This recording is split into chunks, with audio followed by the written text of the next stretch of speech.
What's up, guys? It's Dwayne back again for another video, back in for a reaction, and today's a great, wonderful, amazing, incredible, delicious day because it's a Germany day.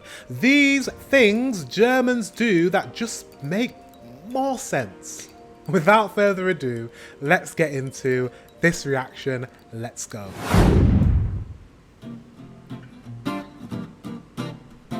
Hi everyone, what is up? My name is Haley. Welcome to my YouTube Hello. channel. Did not know? Now you do. Hey you guys, what's up? So in today's video, y'all, I'm going to be talking about, I guess, the German things or things that Germany or Germans do that make more sense. And I should preface this or put in parentheses for an American, because this could be normal in Europe, let's say, or even in other parts of the world. And for me as an American, it's not. So I'm glad she said that, because I have found this with some of these videos that sometimes some of the things that the Americans find make more sense. To me, it's like, well, we do that in Europe as well. But there are things that will be different from me. And there will be things that she'll be like, oh, we do that in the States. And I'll be like, well, we don't do that in Britain. So it's interesting. You're getting 3 perspectives for the price of 2. So just keep that in mind when I'm talking about these things. So yeah, I'm going to keep this intro relatively short, simple, and sweet. And don't forget to subscribe. Don't forget to follow me on Instagram. And don't forget to give this video a thumbs up. The first point is going to... Exactly what she said. Make sure you subscribe. Make sure you give the video a thumbs up. And yeah, comment if you like the content. Be the triangle, and me trying to make a triangle with my hands is not really working out, you guys. And the vest that Germans carry in their car. This is not required in the United States, and I always wonder why. And so basically you have this little triangle that has reflecting lights or strips on it. And it's for when you get into an accident. I think you go like 200 steps down the road, you put the little triangle down so people are aware that there's an accident ahead, that there might be people. What? Yeah, we don't have this in Britain.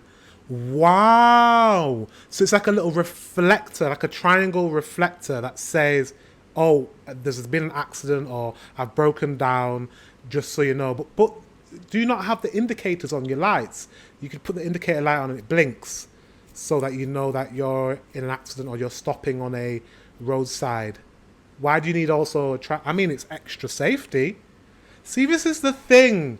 I find this about Germans, and I find this also about Swedish people, and Finnish people especially as well, is that you're very pragmatic, very organized, and very resourceful.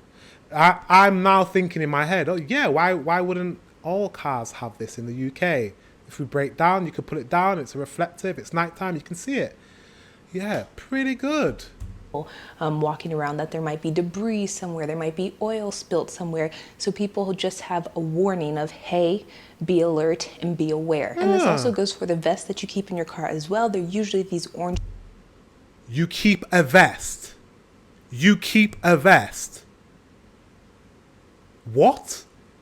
Mate, we don't have that. Is this mandated in law?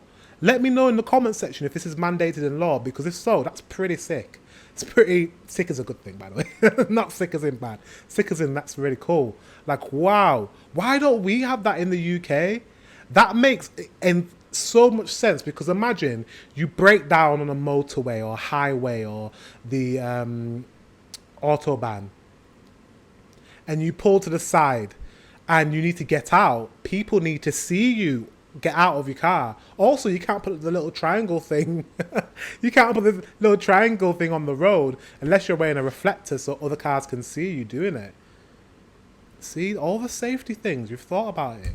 Or yellow vest that you wear. I'm impressed. In case of an accident. I believe they have reflecting stripes on them as well. And when you're looking at how accidents are handled and how road safety is handled, it's taken like up a notch. I feel like because of the unbegrenzt, you have no speed limit on the Autobahn in some instances, and so you have to be cautious, you have to be careful, because accidents can happen. And just on roadways in general, regardless of what speed limit you are driving, accidents happen. And so they're trying their best in Germany to prevent other injuries, other accidents, other things that could be associated with, I have no idea, someone being stuck on the side of the road. So the next point, you guys, is going to be something that I found to be so I'm sorry, that is just so efficient and great, and I love it.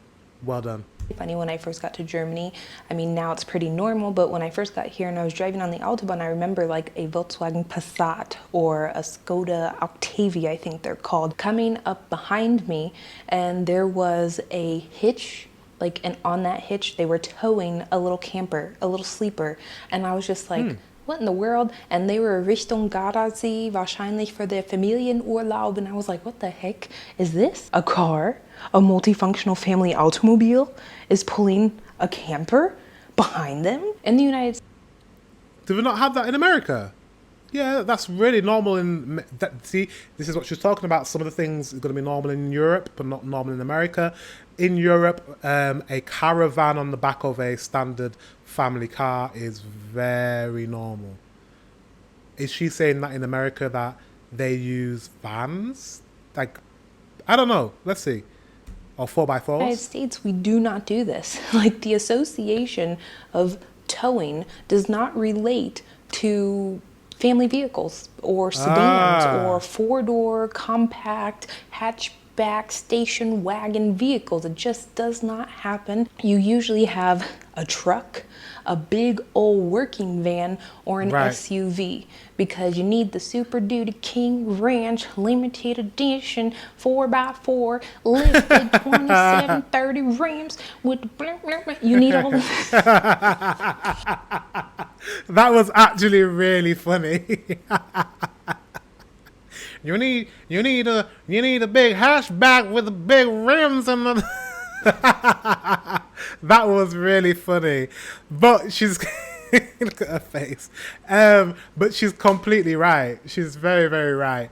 I mean, like, no, we just don't need, you don't need that. But I guess in America they feel they need a big, heavy duty, big car to tow a camper van.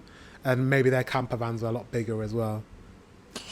You need all of these things to be able to tow. And it's just not even in the back of Americans' minds or even at the front of Americans' minds to tow something with their tiny Toyota Corolla. But I think this makes sense because it allows you to do a lot more with your vehicle. The practicality of your vehicle in Germany, I feel like you get a lot more use out of your vehicle than you do in the United States. Not to say that Germans drive more than Americans, but I do think that Germans find interesting ways to turn their regular cars into multifunctional tools.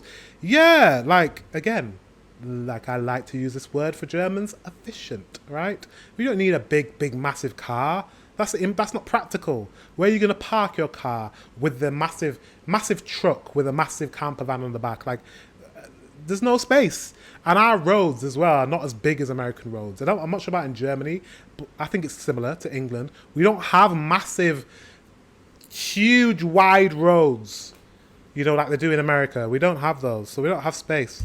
States. So the next point, you guys, is going to be hard for me to explain it to you guys, but I hope you understand where I'm coming from, and it's going to be the general speed limits in specific areas here. I find this to be a really cool concept. I feel like it makes sense. At first, I really thought it was very confusing. I still find it to be very confusing because I don't drive that often, but I feel like if I did, it would be a lot easier than in the United States. In Germany, I feel like you drive based on general signs and a general base understanding of, like, these are the rules and this is what happens. And these rules are usually on signs that have specific symbols, numbers, or pictures on them. And so for general speed limits, I think when you're driving into a yellow sign that has a city or a district name on it, I think you have to either go 50 or 30. I don't know which one it is, you guys. I know that it's slower though. And then once you drive out of that city or district, there'll be another little sign with a line through it, which means you are leaving now, and then you can speed up, usually to around 100 kilometers per hour. I could be wrong, like I said, and I might correct myself if I am wrong. And that's one thing that you guys do better is, well, not better, but, you know, you don't have as much regulations when it comes to speed limits. In the UK, it varies from street to street, and we have to drive a lot slower on our streets, especially in London. Oh my God. Guys, make sure you subscribe and like and comment if you're liking this content. And if you drive into a city, like a main city, I think it's either 30 or 50 as well. And then when you get into the Autobahn, they have signs that have, lines through them. That means you can go as fast as you want. But generally speaking, you drive like 100 or 120. And then if there's a sign that says 80, you slow down. But it's like, you just know these things. You don't really need the signs. Like some signs advise you what to do, but it's not based, like, I don't know how to explain it to you guys. Like I feel like Germans know what I'm talking about, but Americans won't know, because when you're in the United States, it's like 45 here, 35 here, 50 here, 65 there, 70 there, and it's constantly changing, and you don't know. You have no clear understanding of. That's the same in the UK. Like it does change, not as crazy as that, but yeah, speed limits change in different areas. I forgot to mention that in the USA, if you miss a sign, you basically have no idea how fast you are allowed to drive. In Germany, you can use surroundings to have a general overview of a correct speed limit to use. For example, in Germany, if you are in a city, you drive 30 to 50 kilometers an hour, and nothing really in between. In the USA, it could be anywhere from 20 to 45 miles per hour, which is a huge jump. I believe this. However, Google Maps, hello. Apple Maps, hello. Normally, the maps will tell you how fast you should be driving in a specific area. So yeah, you need to use technology. I'm guessing when you're in the States, you need to use your maps to know how fast you should be driving. Of how fast do I drive here, or how fast am I allowed to drive here? It's ever changing, and in Germany that's not the case. And Mike, he was a little confused when he first came to the United States and was driving, because he was like, well, how fast do I go here? And I'm like, oh, it's 45. And he's like, but how do you know that? I said, oh, there's a sign that says 45, and until you see the next sign, that's how it works. And he's like, but what happens if like you drive into a city and you don't change? And I'm like, no, you just drive whatever this little sign is. And he's like, but they're not all consistent. And I'm like, no, every place is different. So the next point is going to be fondue, guys. And this is something that I've talked about all the time on my channel, but I feel like in 2022, they implemented a new rule / law / legislation, regulation. And it is that I think every plastic container up to 3 liters has to have fond on it. Or it might be every container, but I'm pretty sure it's every plastic container. When you buy something, you pay a deposit on it, and you get that deposit back when you return the bottle. And the reason I think this is such a good idea is because I think we do this in Sweden and maybe Finland. Don't know. If I have any of my guys from the Swedish and Finnish channel, let me know in the comment section if this is the case. But I think, yeah, they do that as well. I don't understand why in the UK we do not have this program. I do not understand, guys. I really don't. Oh, Norway. I think they definitely do this in Norway, for sure. I don't know why. Germany, please speak to England. Please. Because it makes total sense that you would, recycle more if there was an incentive to do so. I think maybe it would help people in the United States take a second look at how much they are consuming, and it would actually make the plastic end up in the right spot. I feel Look where we are. Sorry, let's go back. Look where we are.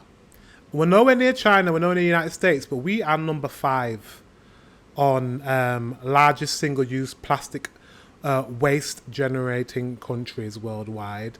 That is so embarrassing for us. That is embarrassing. We shouldn't be on the list.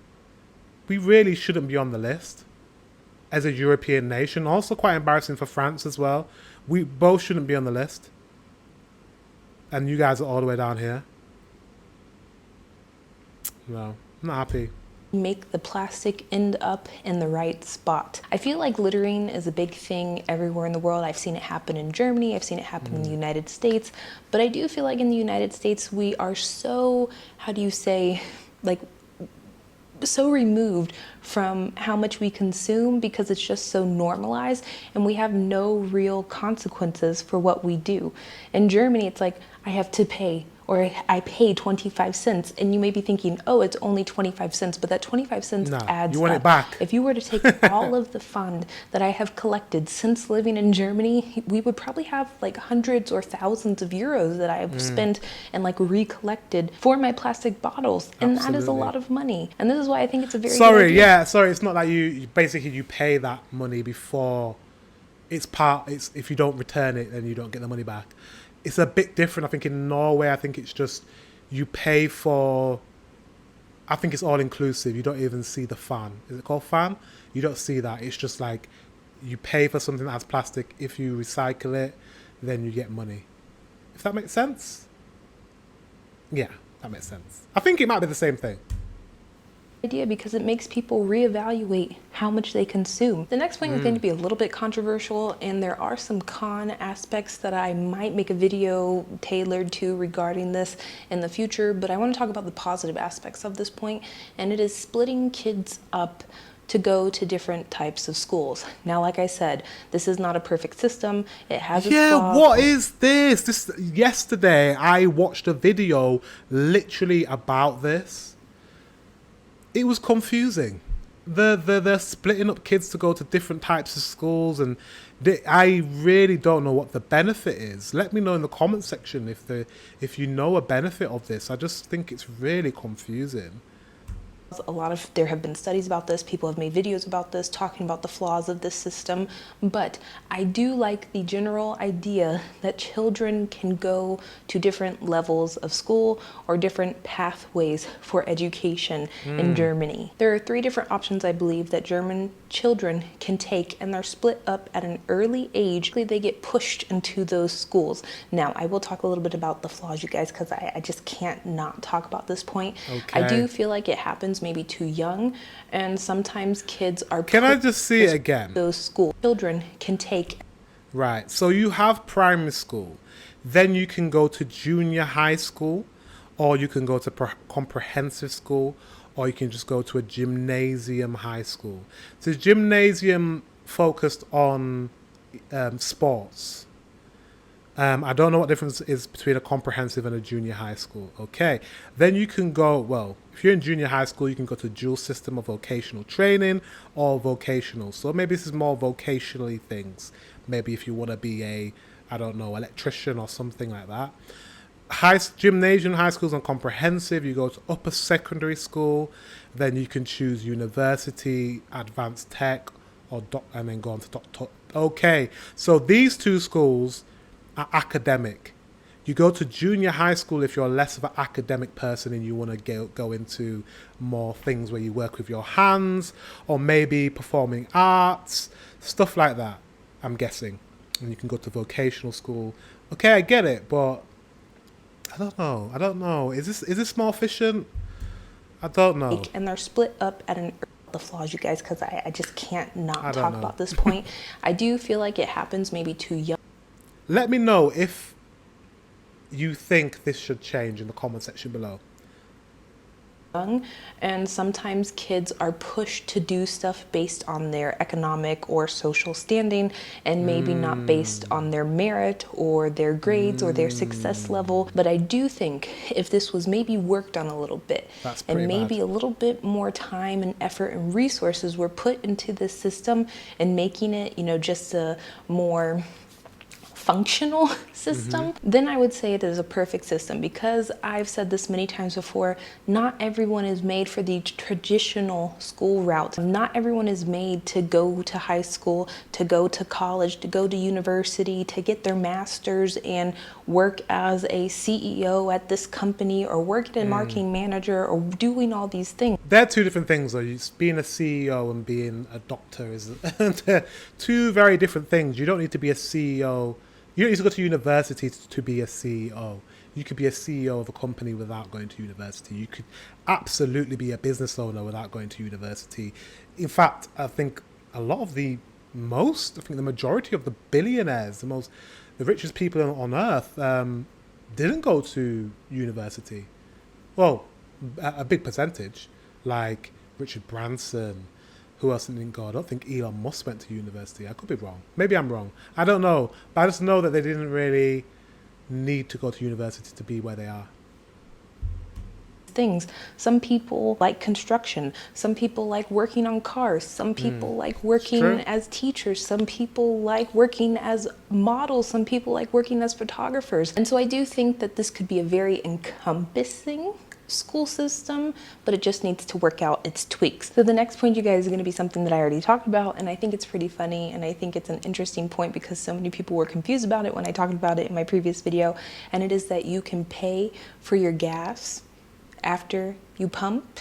I'm trying to think if that's the right way to word it. So yeah, in the United States, you usually pay beforehand, meaning you put your credit card, debit card in the little machine at the gas station, and then you just pump your tank full. So they don't trust their people, basically. Let's put it that way. They say, pay before you pump. So you have to pay the amount that you want in your car, then pump, rather than fill your car with gas, then pay. They don't trust their people to do that, basically. Or you put however much money you want to put in there, or you have the option of going in and telling the cashier that you want to put 20 on pump 1. And a lot of people were like, but how do you know when you do that how much you pay or how much gas you need? And I was like, you don't, you just guess. And I think that the German method makes more sense because it's true, you do guess in the United States. And this has happened to me like from both ends of the spectrum, where you say, okay, I want to put 20 on pump 1, and then your car needs like $23. And it's like, it's not full. Like, it bothers me when I put so much money in the like tank and then it's only like this small from being full. I don't know if I have an issue with this, but it really like irks me. Or you have the other end of the spectrum where you put 20 bucks in and your car only needed $18. And then what happens? You leave the rest of the petrol in the thing, so someone else comes after you and uses your petrol that you pay for. You see, it doesn't make any sense. 15 cents. Then you gotta go into the gas station and get your $1.85 change back. And it varies from gas station to gas station. It's not like one umbrella rule that it's like, oh, you go into this gas station and get your change back. No, every gas station is different. I went into a gas station in the United States when I was visiting, and I was like, oh my gosh, I forgot to ask you, do I need to get my change after? Or does it automatically go back on my card? And he's like, you just come back in and I give you the change cash even though you paid with a card. He said, but the gas station down the street, they don't do that. You just drive off and you get your change credited back to your card. And I was like, what? How? I understand why they don't do it in the United States, you guys, and it's because so many people would steal gas, so many people would drive away. There you go. They don't trust their people. That's the real reason. That's the real reason. We have an element of trust in Europe, I think. We have an element of trust. How are credit card numbers stolen at gas stations? Look for tamper evidence. Yeah, because you can get your stuff tampered with. Oh, just no. No, thank you. America. There aren't enough honest people in the United States to make this happen. Too many bad apples ruin the bunch. So the last and final point, you guys, I feel like is going to have the biggest impact on the United States, or would have the biggest impact on the United States, and it is plastic bags not being allowed in a lot of retail stores in Germany.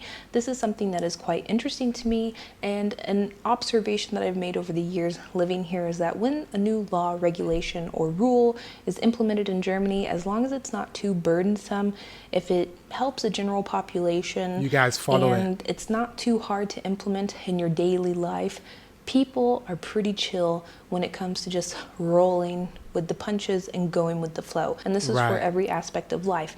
And so I agree with this from what I've kind of observed and learned about Germans. And also during COVID, how did you guys deal with that? I bet you guys were amazing for the government. I bet you followed all the rules. I bet. The plastic bag situation in the UK, to be fair, we've done really well. We've done really well now. Plastic bags, we still have them, but we have to pay for them. It's like 20p or 20 pence or 30 pence even at some places. And actually in a lot of places, the bags are no longer plastic, they're fabric. They're recyclable fabric. And they're called a bag for life, which that's how it should be. And a lot of people bring their own bags. We were bringing our own bags to Aldi. And we use our own bags in Aldi. And that's just how we shopped. And it's fine. And I think America, I don't know what they're doing. They still use plastic bags. I don't know.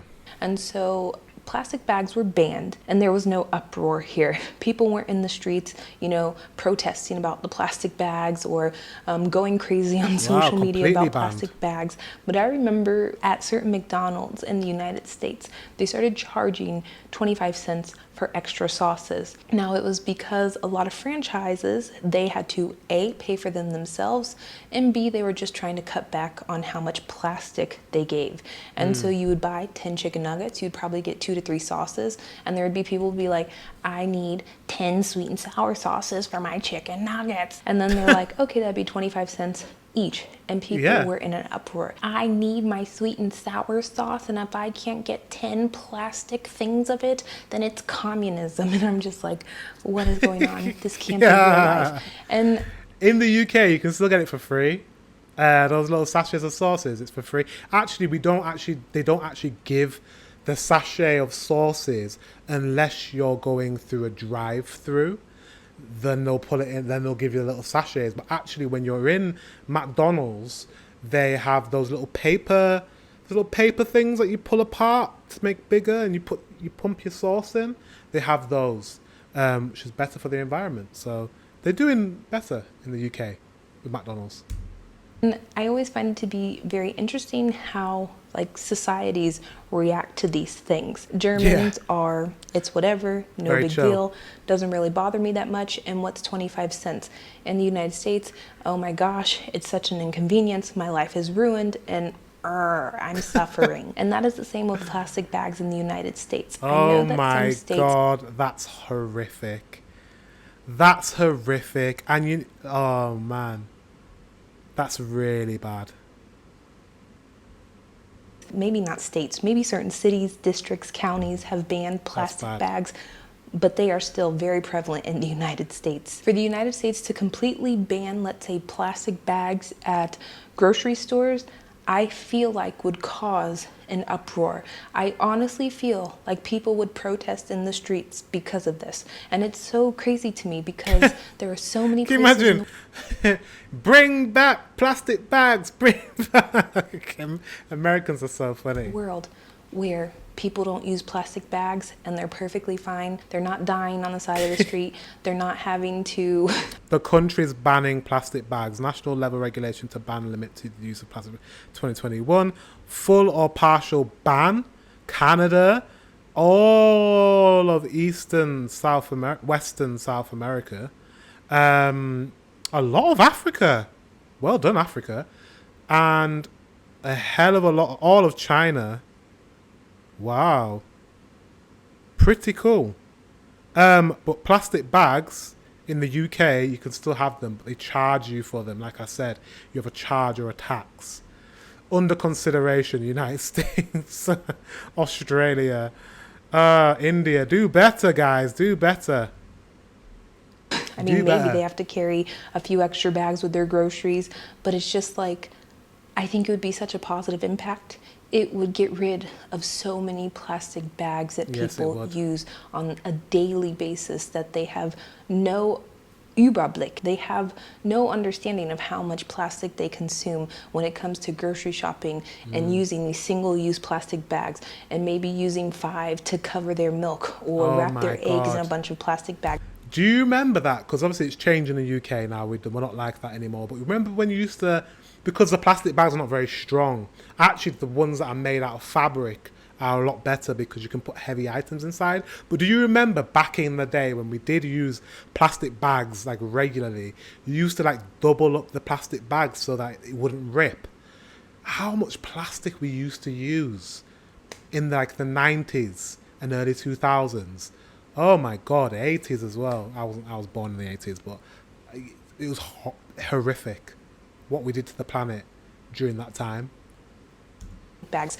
People just they've lost all control of how much they're consuming. Yeah. And so I think the best way, this is maybe the same, and this is why they did it in Germany as well. The best way to stop consumption of these things, because you don't necessarily need them, is to just ban them outright. Now, Absolutely. I do think there are certain instances where people will argue with me and say, oh, well, you need plastic bags for this, or you need plastic bags for No, you that. don't. And that is very true. There are some instances where maybe you do need a plastic bag, or like a plastic straw or a plastic cup. There are some instances. I don't agree. There are no incidences where you need those things. Like, need is a very strong word. Want, maybe, not need. You can have paper straws. You don't need a plastic straw. You can have a paper cup. You don't need a plastic cup. You can have a paper bag. You don't need a plastic bag. In a lot of senses, those things are stronger. Paper is stronger than plastic in a lot of senses. So there's no need. You can have glass bottles for water. Probably better. Probably not going to get loads of BPA, is it BPA plastic? Like the stuff that has estrogen in it. Like, it's really bad for you when it seeps into water. All water should be in glass bottles, to be honest. Instances where maybe you do need this, but for the majority of the time you probably don't, and you'll be fine without it. But yeah. Nothing really shocked me in that video. However, there are certain things that you guys do better that need to be implemented in the UK. Like, for example, the last one we saw about the plastic ban. We need to ban all plastic. I don't know why there's a tax on it now.